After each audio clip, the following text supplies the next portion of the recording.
नमस्कार का मतलब नमस्कार भी होता है।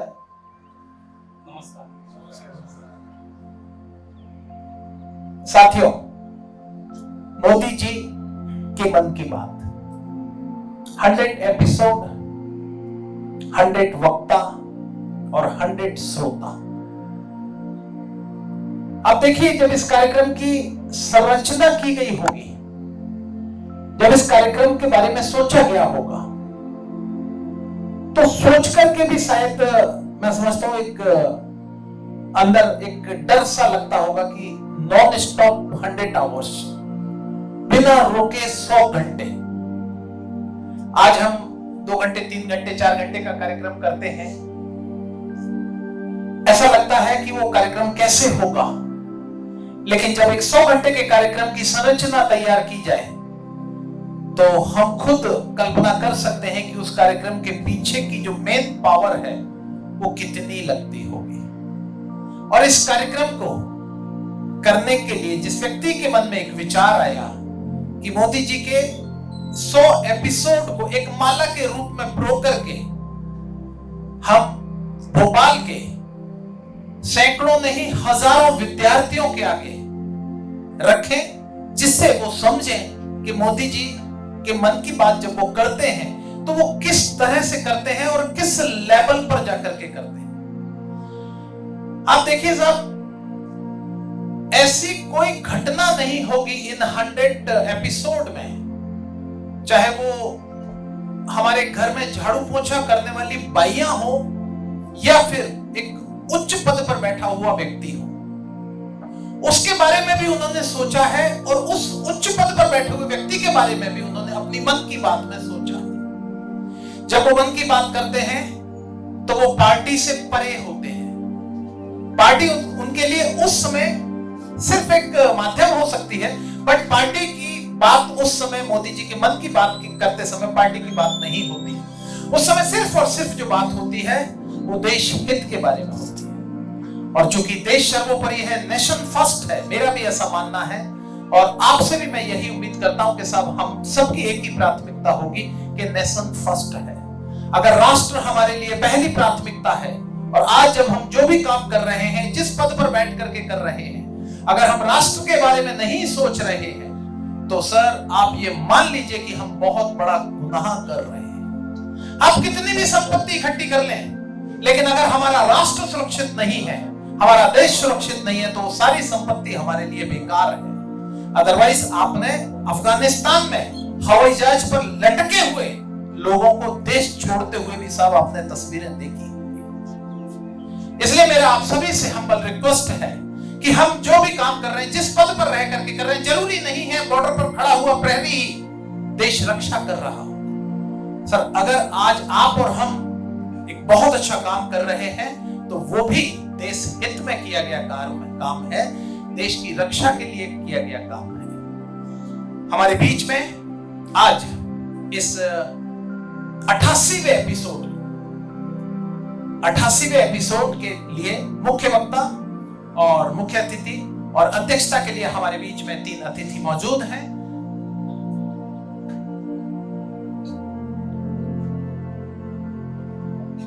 मुख्य वक्ता के रूप में हमारे बीच में आदरणीय भाई साहब सुरेंद्र शर्मा जी, मुझे दिख नहीं रहे, अभी हमारे बीच में थे सुरेंद्र शर्मा जी। ठीक, सुरेंद्र शर्मा जी हमारे बीच में शायद फोन पर बात कर रहे हैं, वो आए और अपना स्थान ग्रहण करें। साथ में हमारे दूसरे जो मुख्य अतिथि के रूप में हमारे बीच में हैं मुकेश तिवारी जी, वाइस चांसलर हैं। मैं उनसे रिक्वेस्ट करता हूं आए और अपना स्थान ग्रहण करें।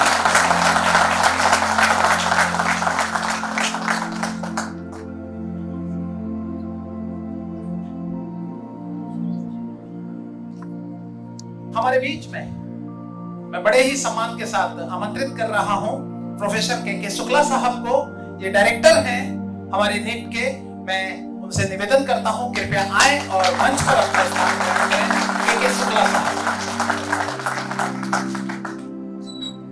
एक और शख्सियत हमारे बीच में मौजूद है, मैं उन्हें भी पूरे सम्मान के साथ यहाँ पर आमंत्रित कर रहा हूं। मैं उन्हें भी पूरे सम्मान के साथ यहाँ पर आमंत्रित कर रहा हूं चंद्र किशोर त्यागी जी को, वे भी आए और अपना स्थान ग्रहण करें।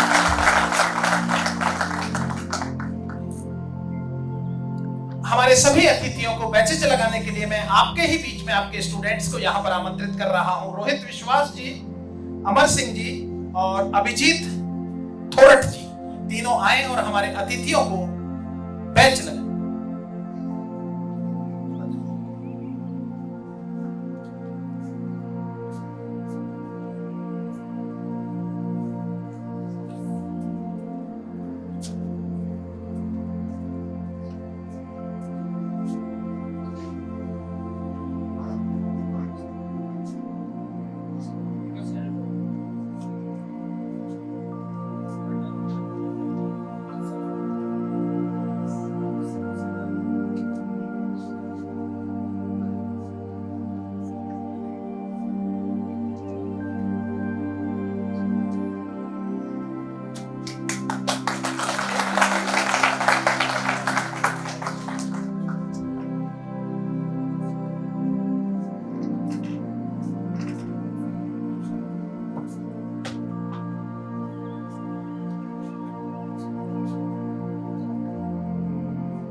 मैं हमारे म्यूजिक सिस्टम से रिक्वेस्ट करूंगा कि 88वें एपिसोड की क्लिपिंग चलाई जाए मोदी जी के मन की बात। मन की बात के माध्यम से आप सभी कोटि कोटि मेरे परिवारजनों से मिलने का अवसर मिला है। मन की बात में आप सबका स्वागत है। कुछ दिन पहले देश ने एक ऐसी उपलब्धि हासिल की है जो हम सभी को प्रेरणा देती है। भारत के सामर्थ्य के प्रति एक नया विश्वास जगाती है। आप लोग क्रिकेट के मैदान पर टीम इंडिया के किसी बैट्समैन की सेंचुरी सुनकर खुश होते होंगे, लेकिन भारत ने एक और मैदान में सेंचुरी लगाई है और वो बहुत विशेष है। इस महीने 5 तारीख को देश में यूनिकॉर्न की संख्या 100 के आंकड़े तक पहुंच गई है। और आपको तो पता ही है, एक यूनिकॉर्न यानी कम से कम 7,500 करोड़ रुपए का स्टार्टअप। इन यूनिकॉर्न्स का कुल वैल्यूएशन $330 बिलियन यानी 25 लाख करोड़ रुपयों से भी ज्यादा है। निश्चित रूप से ये बात हर भारतीय के लिए गर्व करने वाली बात है। आपको यह जानकर भी हैरानी होगी कि हमारे कुल यूनिकॉर्न में से 44 पिछले साल बने थे। इतना ही नहीं, इस वर्ष के 3-4 महीने में ही 14 और नए यूनिकॉर्न बन गए। इसका मतलब यह हुआ कि ग्लोबल पैंडेमिक के इस दौर में भी हमारे स्टार्टअप्स वेल्थ और वैल्यू क्रिएट करते रहे। इंडियन यूनिकॉर्न्स का average annual growth rate USA, UK और अन्य कई देशों से भी ज्यादा है। एनालिस्ट का तो ये भी कहना है कि आने वाले वर्षों में इस संख्या में तेज उछाल देखने को मिलेगी। एक अच्छी बात ये भी है कि हमारे यूनिकॉर्न्स डाइवर्सिफाइंग है। ये ई-कॉमर्स, फिनटेक, एडटेक, बायोटेक जैसे कई क्षेत्रों में काम कर रहे हैं। एक और बात जिसे मैं ज्यादा अहम मानता हूं वो ये है कि स्टार्टअप्स की दुनिया न्यू इंडिया के स्पिरिट को रिफ्लेक्ट कर रही है। आज भारत का स्टार्टअप इकोसिस्टम सिर्फ बड़े शहरों तक ही सीमित नहीं है। छोटे छोटे शहरों और कस्बों से भी एंटरप्रेन्योर सामने आ रहे हैं। इससे पता चलता है कि भारत में जिसके पास इनोवेटिव आइडिया है वो वेल्थ क्रिएट कर सकता है। साथियों, देश की सफलता के पीछे देश की युवा शक्ति, देश के टैलेंट और सरकार सभी मिलकर के प्रयास कर रहे हैं। हर किसी का योगदान है। लेकिन इसमें एक और बात महत्वपूर्ण है, वो है स्टार्टअप वर्ल्ड में राइट मेंटरिंग, यानी सही मार्गदर्शन एक अच्छा मेंटर स्टार्टअप को नई ऊंचाइयों तक ले जा सकता है। वह फाउंडर्स को राइट डिसीजन के लिए हर तरह से गाइड कर सकता है। मुझे इस बात का गर्व है कि भारत में ऐसे बहुत से मेंटर्स हैं जिन्होंने स्टार्टअप्स को आगे बढ़ाने के लिए खुद को समर्पित कर दिया। श्रीधर वेम्बू जी को हाल ही में पद्म सम्मान मिला। वह खुद एक सफल एंटरप्रेन्योर है, लेकिन अब उन्होंने दूसरे एंटरप्रेन्योर को ग्रूम करने का भी बीड़ा उठाया है। श्रीधर जी ने अपना काम ग्रामीण इलाके से शुरू किया है। वे ग्रामीण युवाओं को गांव में ही रहकर एक क्षेत्र में कुछ करने के लिए प्रोत्साहित कर रहे हैं। हमारे यहाँ मदन पड़ाकी जैसे लोग भी हैं जिन्होंने रूरल एंटरप्रेन्योर्स को बढ़ावा देने के लिए 2014 में वन ब्रिज नाम का प्लेटफॉर्म बनाया था। आज वन ब्रिज दक्षिण और पूर्वी भारत के 75 से अधिक जिलों में मौजूद है। इससे जुड़े 9000 से अधिक रूरल एंटरप्रेन्योर्स ग्रामीण उपभोक्ताओं को अपनी सेवाएं उपलब्ध करा रहे हैं। मीरा शेनोई जी भी ऐसी एक मिसाल है। वो रूरल, ट्राइबल और डिसेबल यूथ के लिए मार्केट लिंक स्किल ट्रेनिंग के क्षेत्र में उल्लेखनीय कार्य कर रही है।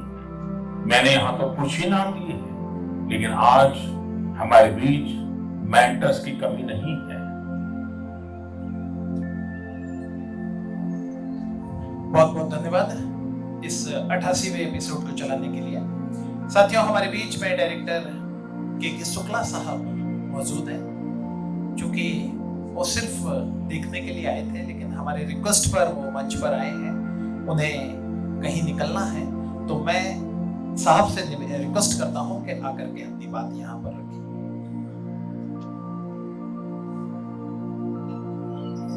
मंच पे उपस्थित सभी गणमान्य व्यक्तियों को और बाकी अन्य सभी लोगों को नमस्कार। मैं श्री राघवेंद्र शर्मा जी का हृदय से आभार प्रकट करता हूँ कि उन्होंने भी मुझे मौका दिया। उनसे बात हुई थी, लेकिन मेरी कुछ व्यस्तता थी कि मैं पहले नहीं आ पाया। तो अभी मैं इधर से गुजर रहा था, तो मेरी इच्छा हुई कि एक बार देख के चलूं। अभी ये जो 100 एपिसोड हम लोग प्रधानमंत्री मोदी जी के मन की बात का हमने सुना, और अभी इसका अनवरत प्रसारण चल रहा है, उसके बारे में चर्चा चल रही है विशिष्ट व्यक्तियों के द्वारा। मैं संक्षेप में 2-3 मिनट में अपनी बात कहना चाहूँगा। जो ये एपिसोड है 88वां, इसमें प्रधानमंत्री जी ने विशेष रूप से स्टार्टअप और एंटरप्रेन्योरशिप की बात की है। और ये बात सही भी है कि जो हमारी देश की साइज है 140 करोड़ से ऊपर की चल रहा है। ये संभव नहीं है कि सबको सरकारी नौकरी दी जाए। और खास करके जैसे मैं मैनेजमेंट डायरेक्टर हूँ, मैं टेक्निकल इंस्टीट्यूशन से आता हूँ, हम भी अपने स्टूडेंट्स को यही कहते हैं, मैंडेट ये और इससे सीख लेंगे। उन्होंने एग्जाम्पल भी दिए रूरल सेक्टर में या दूसरे सेक्टर में कैसे उन्होंने शुरू किया। जरूरत है अब विशेष रूप से जो हमारे यंग फ्रेंड्स बैठे हैं, कि उनको जॉब सीकर्स बनने की जरूरत नहीं है, जॉब प्रोवाइडर्स होना चाहिए। और देश में अभी बेरोजगारी की हम कहते हैं कि बेरोजगारी है, रोजगार आएगा कहाँ से? इस नए नए आइडियाज आएंगे, कंपनियां आएंगी, तो शुरुआत हम कर सकते हैं स्टार्टअप से। हम लोग मैनिट में भी एक इंक्यूबेशन सेंटर है जहां हम अपने स्टूडेंट्स को, और अभी हम दूसरे स्टूडेंट्स के लिए भी खोलने जा रहे हैं, उनको इनके प्रपोजल्स को इनवाइट करेंगे। इसी सब चीज़ों को ध्यान में रखते हुए इनिशियल कुछ फंडिंग करके जो भी उनकी आइडियाज हैं, तो उनको हम विशेष रूप से इंक्यूबेशन का एक प्लेटफॉर्म देंगे। और मेंटरिंग करके, जैसे ज़रूरत थी कि मेंटर की ज़रूरत है, उनको मेंटरिंग करके उनके स्टार्टअप को आगे बढ़े। और अभी हमारा देश यूनिकॉर्न के नंबर में भी काफ़ी आगे बढ़ गया। आज से 10 साल पहले, 15 साल पहले स्टार्टअप नाम की कोई चीज़ नहीं लेता था। यूनिकॉर्न को बहुत लोग जानते भी नहीं थे। इससे काफ़ी फायदा होगा। तो ये हमको ये कोशिश करनी है कि प्रतिभाओं की कमी नहीं है, और किसी भी क्षेत्र में हम काम कर सकते हैं। ज़रूरत है जो हमारी सोच है, जो हमारे अंदर कुछ कर गुजरने की क्षमता है। और मैं आपको बता दूं, मैं कई देशों में गया, एक ताइवान में मैं विजिटिंग फैकल्टी भी रहा हूँ। जो टैलेंट हमारे इंडियन स्टूडेंट्स में वो कहीं नहीं है, और इंडियंस आर रिस्पेक्टेड है। और वो ये हमारे अंदर ताकत है कि हमको भाषा भी आता है, और मैथ साइंस साइंटिफिक टेम्परामेंट भी हमारे स्टूडेंट्स का बहुत अच्छा है। मुझे मैं आयोजकों का धन्यवाद करना चाहता हूँ कि विशेष रूप से युवाओं को और समाज के विभिन्न वर्गों को ले आके और कुछ गणमान्य वक्ताओं को ले आके जो भी मोदी जी ने मन की बात में कहा डिफरेंट एपिसोड्स में उसको एलिब्रेट करके, और इससे केवल ये सुनने की बात नहीं है कि हमने 100 घंटा कर लिया और सुन लिया, इससे प्रेरणा लेके हम कुछ कर सके। जैसे इसमें आपने देखा होगा मोदी जी ने कुछ लोगों का नाम लिया है जिनको शायद अगर मन की बात नहीं आती तो उनको हम जानते भी नहीं, कहीं भी दूर देश इस दुनिया के इस देश के डिफरेंट कोने में थे, अपना काम कर रहे थे, लेकिन दे वर द अनसंग हीरोज।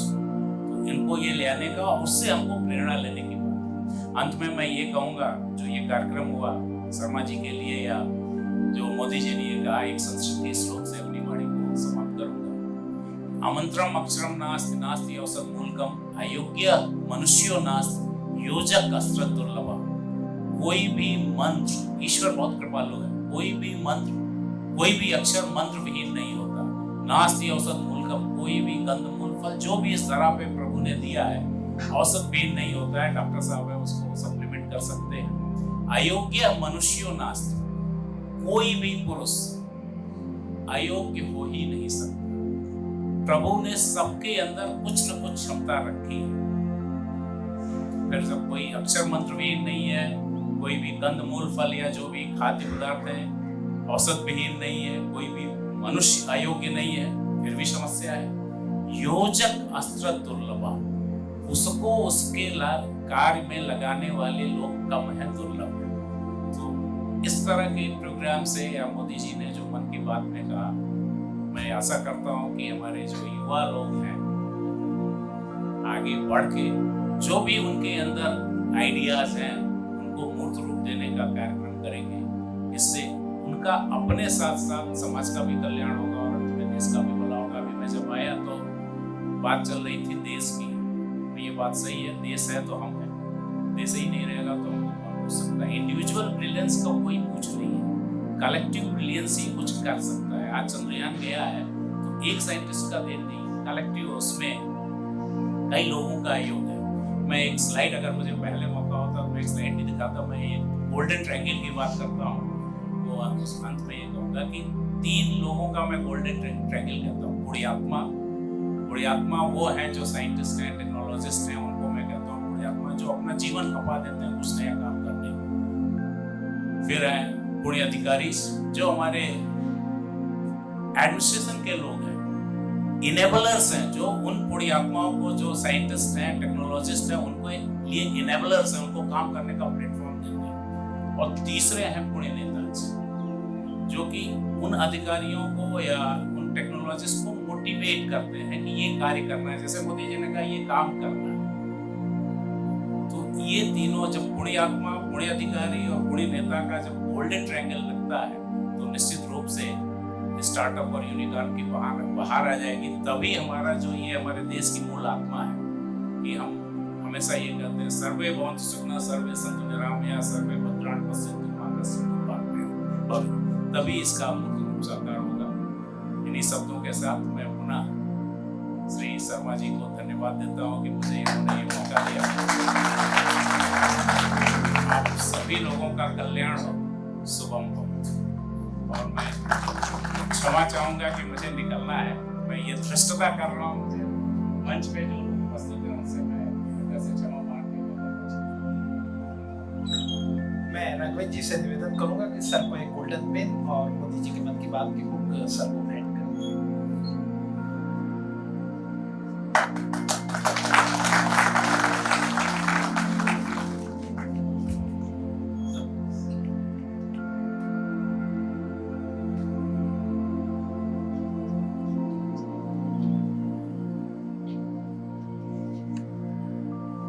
बहुत बहुत धन्यवाद सर। साथियों, मैं यहाँ पूरे सम्मान के साथ में आज के हमारे मुख्य वक्ता माननीय श्री सुरेंद्र शर्मा जी को यहाँ आमंत्रित करता हूँ, वे आए और अपनी बात रखें। ईश्वरेंद्र शर्मा जी।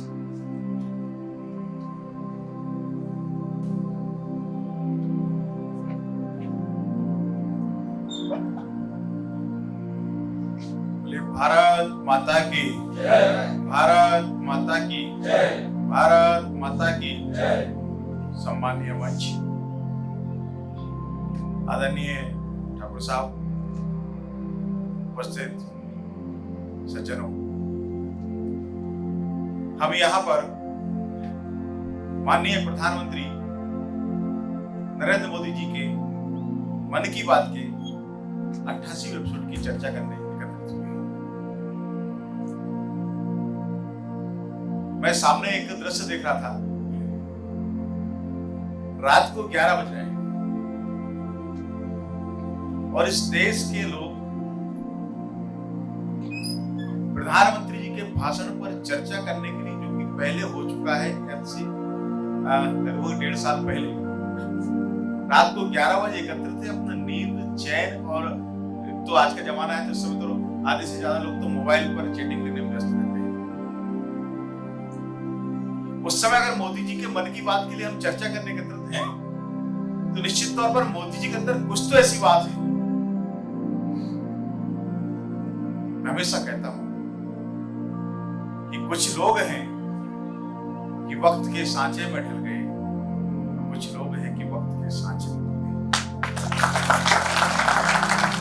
और वक्त के वो सांचे बदलने वाले व्यक्ति का नाम कोई है, वो है भारत के प्रधानमंत्री आदरणीय नरेंद्र मोदी जी। मैं एक बात और कहता हूं कि मोदी जी नया कुछ नहीं कर रहे हैं। शायद आप लोगों को आश्चर्य लगेगा कि मेरे जैसे व्यक्ति ये कह रहा है। मोदी जी वही काम कर रहे हैं जो भारत के प्रधानमंत्री को करना चाहिए। अगर समय रहते सरदार पटेल प्रधानमंत्री बन जाते तो शायद वो भी ऐसे कुछ काम करते। अगर नेताजी सुभाष चंद्र बोस प्रधानमंत्री बन जाते तो वो भी शायद ऐसे ही कुछ काम करते। और अगर भारत की जनता ने अटल जी को इतने पूर्ण बहुमत की सरकार दे दी होती तो अटल जी भी शायद ऐसे कुछ काम करते। देश की जनता के आशीर्वाद और देश की जनता के सहयोग से इस देश के प्रधानमंत्री ने जन को जोड़ने का, जन के मन के आधार पर देश चलाने का जो काम किया है, उसका एक प्रकटीकरण है मन की बात। ये प्रधानमंत्री नरेंद्र मोदी जी के मन की बात नहीं है मित्रों, ये भारत के जन के मन की बात है, जिसका प्रस्फुटन, जिसका प्रकटीकरण भारत के प्रधानमंत्री के श्रीमुख से होता है। आज जब हम जिस एपिसोड की बात कर रहे हैं, 24 अप्रैल 2022 को उस एपिसोड का प्रसारण हुआ था। माननीय प्रधानमंत्री जी ने हमको संबोधित करते हुए जो बातें उस एपिसोड में कही थी, वह प्रारंभ में कहते हैं कि आज हम यहां प्रधानमंत्री संग्रहालय की बात करेंगे। आप लोग दिल्ली जाते होंगे तो दिल्ली में वह प्रधानमंत्री संग्रहालय को देखकर आइए। पहले उसका नाम इस देश के पहले प्रधानमंत्री पंडित जवाहरलाल नेहरू जी के नाम पर था, क्योंकि नेहरू जी से जुड़ी ही यादें उसमें थी। और इस देश में दुर्भाग्य से ऐसा एक ट्रेंड चला, इस देश की आजादी का श्रेय एक पार्टी, एक विचारधारा, एक परिवार को, और इस देश में जो सब कुछ है वो एक परिवार के नाम पर। देश में 1250 संस्थानों का नाम, योजनाओं का नाम एक परिवार के नाम पर रखा गया। इस देश की विकास में, इस देश की आजादी में योगदान देने वाले हजारों लोगों को, महान बलिदानियों को भुला दिया गया। भुला दिए गए सरदार पटेल, भुला दिए गए नेताजी सुभाष चंद्र बोस, भुला दिए गए लाल बहादुर शास्त्री, भुला दिए गए मोरारजी देसाई, या जो भी एक परिवार ही सब कुछ है, ये वातावरण इस देश में बना। माननीय प्रधानमंत्री जी ने यहाँ प्रधानमंत्री संग्रहालय का उल्लेख करते हुए उन्होंने एक सार्थक नाम के व्यक्ति के पत्र का उल्लेख किया। सार्थक जी जब प्रधानमंत्री संग्रहालय देखकर आए तो उन्होंने कहा कि माननीय प्रधानमंत्री जी, मैं प्रधानमंत्री संग्रहालय देखने गया था, वहां जाकर मुझे पता चला कि लाल बहादुर शास्त्री जी भी चरखा चलाते थे और ये चरखा उनको उनकी ससुराल से मिला था। शायद हम में से किसी को नहीं पता होगा। वो सार्थक जी कहते हैं, माननीय प्रधानमंत्री जी,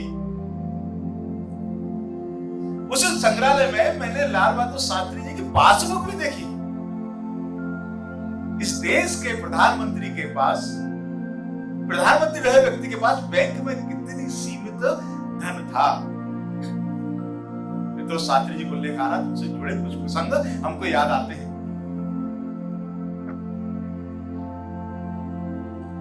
शास्त्री जी भारत के रेल मंत्री भी थे। उनकी मां दिल्ली मिलने आती है।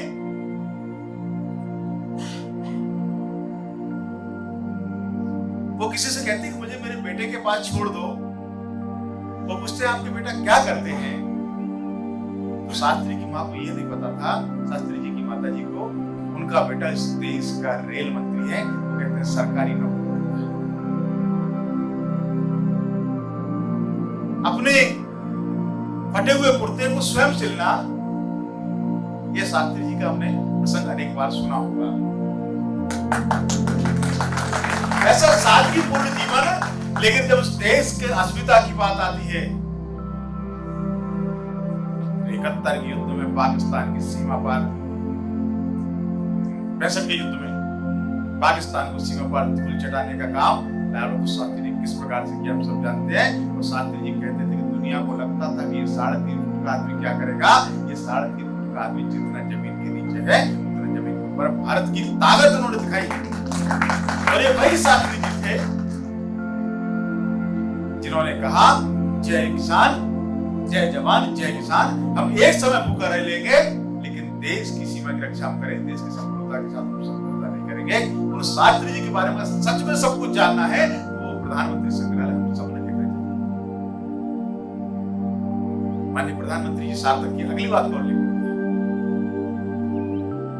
वो सार्थक कहते हैं कि मैंने वहां प्रधानमंत्री संग्रहालय में जाकर देखा कि मोरारजी देसाई जी डिप्टी कलेक्टर थे। यह हमें किसी को नहीं पता होगा। हम उनको एक प्रधानमंत्री के रूप में जानते हैं, वित्त मंत्री के रूप में जानते हैं, और उसके पहले प्रशासनिक अधिकारी थे और गुजरात में बेहतरीन प्रशासनिक अधिकारी के नाते उनको जाना जाता था। सार्थक आगे लिखते हैं, चौधरी चरण सिंह जी जिस देश के प्रधानमंत्री रहे, उन्होंने जमींदारी उन्मूलन पर कितना काम किया, ये मुझे प्रधानमंत्री संग्रहालय में जाकर पता चला। वही सार्थक उसको कहते हैं, पीवी नरसिम्हा राव जी उस देश के प्रधानमंत्री रहे, उन्होंने भूमि सुधार के लिए कितना काम किया, उस प्रधानमंत्री संग्रहालय में जाकर पता चला। चंद्रशेखर जी इस देश के प्रधानमंत्री रहे। हम में से शायद ही किसी को पता हो कि 4000 किलोमीटर की यात्रा, अब एक यात्रा की चर्चा हो रही है, 3000 किलोमीटर, नौजवान युवा जोश, लेकिन चंद्रशेखर नाम के नौजवान ने भी देश में सामाजिक न्याय के लिए 4000 किलोमीटर की पद यात्रा की थी। ये हम में से किसी को तो सार्थक जी कहते हैं कि वहां जब मैं गया तो मुझे अटल जी के भाषण पढ़ने को मिले, अटल जी की कविता मुझे पढ़ने को मिली, अटल जी के विराट व्यक्तित्व के बारे में समझने का मौका मिला। और अटल जी कहते, हम सब जानते हैं, छोटे मन से कोई बड़ा नहीं होता, टूटे मन से। वो अटल जी तो ये कहते थे कि मेरे प्रभु इतनी ऊंचाई मत देना, गैरों को, अपनों को नहीं करे हो, अपनों को धर्म को गले लगाता है। मेरे प्रभु इतनी ऊंचाई मत देना, गैरों को भी गले न लगा सकूं, इतनी रुखाई मत देना। उस अटल जी के विराट पता उस प्रधानमंत्री संग्रहालय में जाकर उस व्यक्ति को मिलता है। तो ये भी कहते हैं कि वहां जाकर हमने महात्मा गांधी जी के बारे में पढ़ा, सरदार पटेल के बारे में जाना, बाबा साहब अम्बेडकर के बारे में जाना, नेहरू जी के बारे में जाना। यानी जिस देश के प्रधानमंत्रियों के साथ साथ देश के अन्य महापुरुष भी जिन्होंने देश के प्रधानमंत्री को प्रभावित किया, उन सब के बारे में जाकर हम उस दिल्ली के प्रधानमंत्री संग्रहालय में जान सकते हैं, जिस संग्रहालय में 14 अप्रैल 2022 से पहले केवल एक व्यक्ति, एक विचार और एक परिवार के बारे में जाना जाता था। प्रधानमंत्री संग्रहालय बनने के बाद उस संग्रहालय में हम देश के तमाम नायकों के बारे में, उनके विराट व्यक्तित्व के बारे में जान सकते हैं। ये प्रधानमंत्री ने सबको बताया। माननीय प्रधानमंत्री जी ने कहा कि हम आजादी का अमृत महोत्सव बना रहे हैं। यह आंदोलन एक जन आंदोलन बन रहा है। उस जन आंदोलन को जोड़ने का काम ये संग्रहालय कर रहा है। उन्होंने बड़े जोरदार बात कही। संग्रहालय की बात चली है तो देश के युवाओं से सवाल पूछे, क्या आप बता सकते हैं देश का प्रसिद्ध रेल म्यूजियम कहाँ है? किसी को पता है क्या? बैठे दूसरा पूछते हैं वो मुंबई का वो म्यूजियम जहां सारी करेंसी की जानकारी है, उसका नाम क्या है? विरासत ए खालसा कहाँ है? देश का एकमात्र पतंग म्यूजियम कहाँ है? राष्ट्रीय डाक टिकट संग्रहालय कहाँ है? गुलशन महल इमारत में कौन सा म्यूजियम है? टेक्सटाइल के म्यूजियम कहाँ है? और इस प्रकार के नाना प्रकार के म्यूजियम संग्रहालय के बारे में देश के लोगों से पूछा, और केवल इसलिए पूछा कि देश के लोगों को, देश के नौजवानों को, देश के आम जनमानस को देश की धरोहर के बारे में पता चले। संग्रहालय में धरोहर केवल सुरक्षित रखने के लिए नहीं है, हम अतीत के आधार पर भविष्य का निर्माण करना चाहते हैं, हम वर्तमान को सुदृढ़ करना चाहते हैं। इसलिए अतीत के आधार पर भविष्य की नींव बने। माननीय प्रधानमंत्री जी ने संग्रहालय के बारे में शुरू में जानकारी दी। नई पीढ़ी इस बारे में जिज्ञासा बने। उन्होंने एक नई बात बताई। अभी तक शायद हमने सुना होगा लोग चैरिटी करते हैं, दान करते हैं, मंदिरों के लिए करते हैं, विभिन्न सामाजिक कामों के लिए काम करते हैं, पर अब भारत में लोग संग्रहालय के लिए भी दान कर रहे हैं, ताकि संग्रहालय सुरक्षित रहे और देश अपनी धरोहर को बचा सके और जान सके। 18 मई अंतर्राष्ट्रीय म्यूजियम डे मनाया जाएगा, उन्होंने कहा, और उन्होंने आग्रह किया था अपने दोस्तों के साथ संग्रहालय अवश्य जाएं। इसके बाद माननीय प्रधानमंत्री जी ने एक हमारे देश में जो पद्धति चल रही है, हम सब लोग यूपीआई पेमेंट का उपयोग करते हैं, मोबाइल से सब पेमेंट करते हैं धीरे धीरे। तो जब इस संरचना की शुरुआत हुई, इस परंपरा की शुरुआत हुई, तो लोगों ने बड़ा मजाक उड़ाया था, अरे भारत में तो नेट ही नहीं आता, गांव का आदमी कैसे मोबाइल चलाएगा, ये तो मजाक है, कैसे होगा? पर मित्रों, इस देश में आप किसी भी गांव में चले जाइए, भारत के पूर्व, पश्चिम, उत्तर, दक्षिण, वहां सब्जी वाला भी, ठेले वाला भी, रेहड़ी वाला भी और गांव में आम व्यक्ति भी इस यूपीआई पेमेंट के माध्यम से आज कैशलेस ट्रांजैक्शन कर रहा है। व्यक्ति का समय का सदुपयोग हो रहा है, देश का अर्थ की बचत हो रही है, क्योंकि प्रिंटिंग में बहुत सारा पैसा देश का लगता है, व्यक्ति का पैसा सुरक्षित है। आज आप लाखों रुपए जो आपके बैंक अकाउंट में, आपके मोबाइल में है, कोई आपकी जेब नहीं काट सकता, आपका पैसा सुरक्षित जाता है। तो उन्होंने एक बड़ा अच्छा उदाहरण दिया। नई दिल्ली की सागरिका परीक्षा नाम की एक श्रोता थी, उन्होंने कैशलेस डे का उपयोग किया, आनंद त्रिपाठी को उन्होंने दिया और उन्होंने आग्रह किया कि कैशलेस पेमेंट को बढ़ावा दें। उसको उदाहरण दिया उन्होंने, कब देश में हर महीने 20,000 करोड़ की कैशलेस ट्रांजैक्शन हो रहा है और मार्च 2022 में 1 लाख कैशलेस ट्रांजैक्शन हुआ था। इस पर नाना प्रकार से माननीय मोदी जी दिव्यांगों के बारे में उस एपिसोड में कहा, जल संरक्षण का आग्रह किया। जो रहीम ने कहा है, रहीमन पानी राखिए, बिन पानी सब सूख, पानी गए न उबरे, मोती मानस छूट। उन्होंने वेदों का उदाहरण उसमें दिया, परीक्षा पर चर्चा की उन्होंने और सारे गणित के डर को दूर करने को आग्रह किया कि भारत तो गणित का देश है। हम सब ने गीत भी सुना होगा, देता न दशमलव भारत को, चांद पे जाना मुश्किल था, चांद और धरती की दूरी का अंदाजा लगाना मुश्किल था। आज हम सबने चंद्रयान देखा है, ये सफलता भारत के गणित की सफलता है। माननीय प्रधानमंत्री जी ने एक वातावरण बनाया, लोगों से आग्रह किया, और अगर संक्षेप में कहें तो उन्होंने अतीत से लेकर वर्तमान तक एक सुनहरी भविष्य की रचना करने का काम किया। और हम जो कहते हैं कि शपथ लेकर पूर्वजों की आस पूरी करें, मस्त रूप कर कार्यरत हो, ध्येयमय जीवन धरें, दे रहे युग को चुनौती, आज हम ललकार कर ले चले हम राष्ट्रों का वो अमर से पार कर। बहुत बहुत धन्यवाद।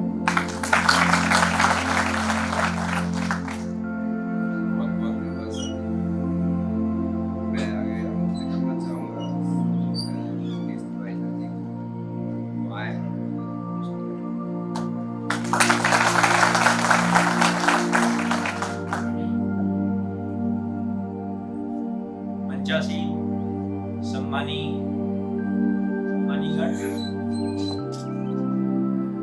मेरे सामने बैठे हुए विश्वविद्यालय परिवार के शिक्षकगण, छात्र छात्राएं, आज हम प्रधानमंत्री मोदी जी के 88वां मन की बात के संबंध में चर्चा करने के लिए उपस्थित हुए हैं। उसमें आदरणीय भाई साहब ने काफी विस्तृत चर्चा कर प्रधानमंत्री संग्रहालय के बारे में, फिजिकली चैलेंज पर्सन के बारे में, डिजिटल ट्रांजैक्शंस के बारे में काफी विस्तार से बताया। प्रधानमंत्री संग्रहालय जो मैंने मन की बात में सुना आदरणीय यशस्वी प्रधानमंत्री मोदी जी के वाणी से, उसमें मैंने पाया कि प्रधानमंत्री जी की सोच पूर्वज जो पूरे पुराने प्रधानमंत्री थे हमारे, या बाबा साहेब अम्बेडकर साहब थे, उनसे थोड़ी उनकी सोच अलग थी। वो इस हिसाब से अलग है कि उन्होंने आम जनमानस की भावनाओं को ध्यान में रखते हुए उस संग्रहालय की सोच एकत्रित की है। मेरे समझ में प्रधानमंत्री मोदी जी हमारे भारत के जो स्वतंत्रता संग्राम सेनानी हैं, पुराने प्रधानमंत्री हैं, और जो अपने अपने क्षेत्रों में पारंगत लोग हैं, उनसे जुड़े हुए ऐतिहासिक मूवमेंट्स को इकट्ठे कर एक संग्रहालय की सोच है और उसको वो जीवंत रूप दे रहे हैं। जैसे उन्होंने बोला कि डिजिटल ट्रांजैक्शन, आज से कुछ साल पहले जब आपको पता होगा कि आदरणीय मोदी जी ने 2000 और 1000 के नोट बंद किए थे, पूरे देश में कुछ विशेष तत्वों ने हाहाकार मचा दिया था कि अब क्या होगा, ये सब गलत है। बट आज हम उसको देख रहे हैं कि छोटे से छोटा रेहड़ी वाला, रिक्शे वाले, ऑटो वाले, हर व्यक्ति ऑनलाइन ट्रांजैक्शन करना चाहता है। कैश ट्रांजैक्शन ऑलमोस्ट सभी, इवन छोटे छोटे बच्चे 10-12 साल के बच्चे हैं, वो भी फोन पे चलाते हैं और अपना ट्रांजैक्शन कर रहे हैं। कैश लेन देन टोटल बंद हो चुका है और आने वाले सालों में मैं उम्मीद करता हूँ कि ये टोटल बंद हो। इससे हमारी डिजिटल इकोनॉमी डेफिनेटली बढ़ रही है। सिमिलरली मन की बात के इस एपिसोड में मोदी जी ने कहा कि फिजिकली चैलेंज पर्सन जो होते हैं वो डिफरेंट कलाकृतियाँ, पेंटिंग्स, उनमें अपनी एक प्रतिभा होती है। उसमें बहुत सारे NGOs काम कर रहे हैं उनकी प्रतिभाओं को सामने लाने के लिए। जो हमारे बीच में फिजिकली चैलेंज लोग हैं, उनकी जो प्रतिभाएं हैं हम किसी न किसी माध्यम से सामने लाएं, ताकि वो भी अपने परिवार को, खुद को आर्थिक रूप से सुदृढ़ बना सके। ये मन की बात में बहुत सारी चर्चा हमने भी सुनी है और आदरणीय भाई साहब ने बहुत डिटेल में बताया है। अब मैं कुछ बातें जो मेरे अनुमान से पिछले 9 साल के कार्यकाल में आदरणीय यशस्वी प्रधानमंत्री मोदी जी ने किया है, वो सब आपको थोड़ा रिकॉल कराना चाहूँगा। आप देखिए कि पिछले 9-10 सालों में हम अपने देश का जो इंफ्रास्ट्रक्चर देख रहे हैं वो प्रीवियस ईयर से कई गुना ज़्यादा अच्छा हो चुका है। पहले जो लगभग, चूंकि हम लोग एजुकेशन साइड से 600 विश्वविद्यालय 2014 से पूर्व कार्यरत थे, शिक्षा दे रहे थे पूरे देशवासियों को। आज 1372 विश्वविद्यालय हमारे देश में हैं। आज लगभग पहले 13 IITs होते थे, आज 24 IITs हैं। IIM की संख्या भी दुगनी हो चुकी है। मेडिकल कॉलेज जो पहले 372 थे, आज 724 मेडिकल कॉलेजेस हो चुके हैं। ये प्रधानमंत्री मोदी जी की सोच है। कोविड जैसी महामारी में उनके प्रयासों से लगभग 2.5 करोड़ हमारी देसी वैक्सीन हमने अपने देशवासियों को समूचे विश्व तक पहुंचाई है। ये भी एक बहुत बड़ी बात है। इकोनॉमी के क्षेत्र में 2014 में हमारा देश 10वें स्थान पर था, आज 5वें स्थान पर है। और अगर एक मौका और भी भारत की जनता देती है तो उनका कमिटमेंट है 3रे स्थान पर पहुंचेगा। प्रधानमंत्री बीमा योजना हर किसान को 6,000 रुपए दे रहे हैं, जो पूर्व सरकारों ने कभी नहीं किया। अटल पेंशन योजना, सिलेंडर जो सिलेंडर वाली जो योजना है, इसके अलावा और भी बहुत सारी योजनाएं मैं रिकॉल नहीं कर पा रहा हूँ। लगभग 1200 जनहित की योजनाएं प्रधानमंत्री मोदी जी के कार्यकाल में चालू हुई, जो डेफिनेटली आम जनता को, सभी को लाभान्वित कर रही हो। धन्यवाद।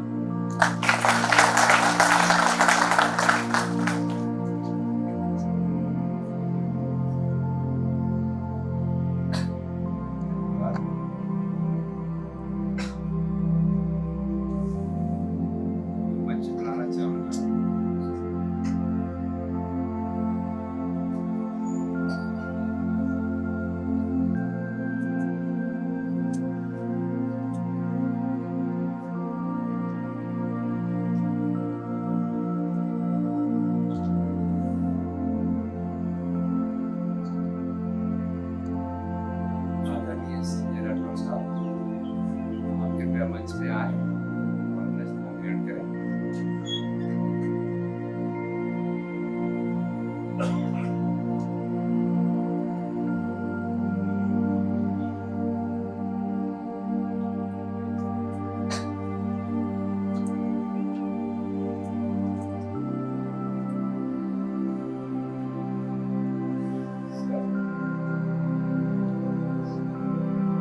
सुरेश शर्मा जी की बात किताब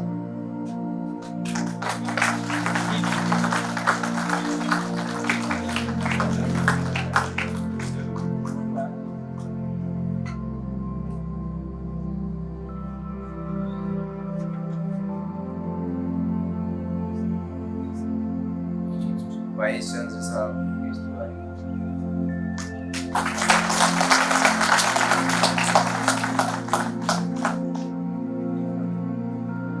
आदरणीय चंद्र किशोर त्यागी जी,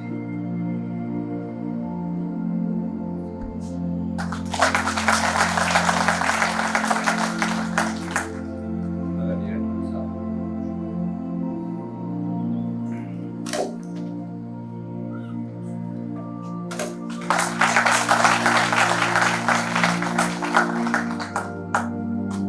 मैं जो है आदरणीय सुरेश शर्मा जी को आमंत्रित करूंगा, जो आकर के हमारा जो कार्यक्रम का लास्ट प्रोग्राम है, मैं संकल्प का जो है लेता हूँ, उसका आप संकल्प पढ़िए जी।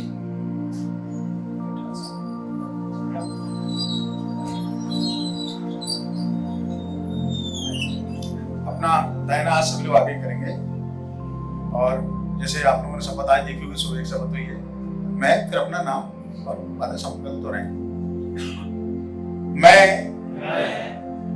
संकल्प लेता हूँ कि श्रम आधारित जीवन जीने वाले हमारे मजदूर भाइयों के प्रति सदैव प्रेम और करुणा का भाव रखूंगा एवं उनके श्रम का आजीवन सही मूल्यांकन करूंगा। भारत की वंदे मातरम, वंदे मातरम।